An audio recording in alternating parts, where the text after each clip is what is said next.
So it's been a chaotic few weeks, and just in the last few days. So for example, this morning, the fire alarm in our apartment went off, but I wasn't cooking anything, nothing was burning, it went off, unprovoked.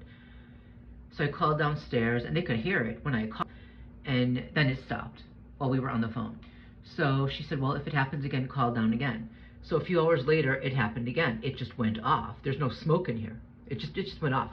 And I called downstairs again, and again she could hear it while it was going off.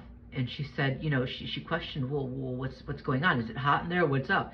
And I said, it's not hot in here, and I'm not cooking anything. I don't know why it went off. And that was it. We hung up, and they didn't send anyone up, but luckily it went off again. And the reason it went off again, I don't, when you're targeted, it's hard not to be paranoid and wonder how much they can actually control. Because I took out my cell phone to record, that the smoke alarm going off, just as proof, and then it stopped. So I'm wondering if somehow they can remote control it. I don't know. Then a few days ago, I got stuck in the elevator with a few people. It was only for like 5 minutes. It wasn't that long, but it was just enough to really stress me out. Two, they're pounding again. They're tapping again. Sometimes in the middle of the night, it'll be a really loud thump on our ceiling, which is their floor.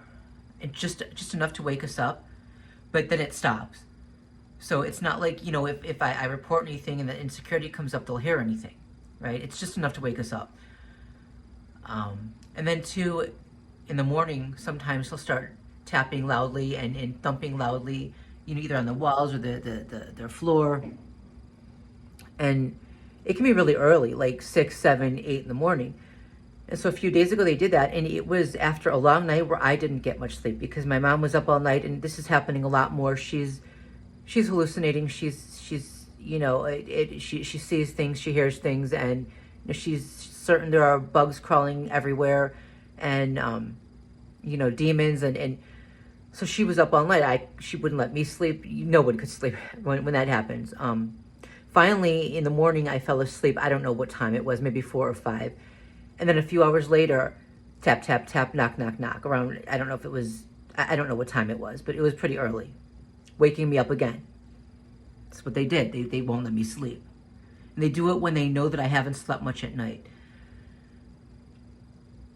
The prank calls are still coming in. The robocalls.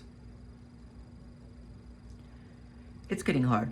I mean, I keep saying it's getting hard. It's just getting harder and harder. There's one positive thing, though.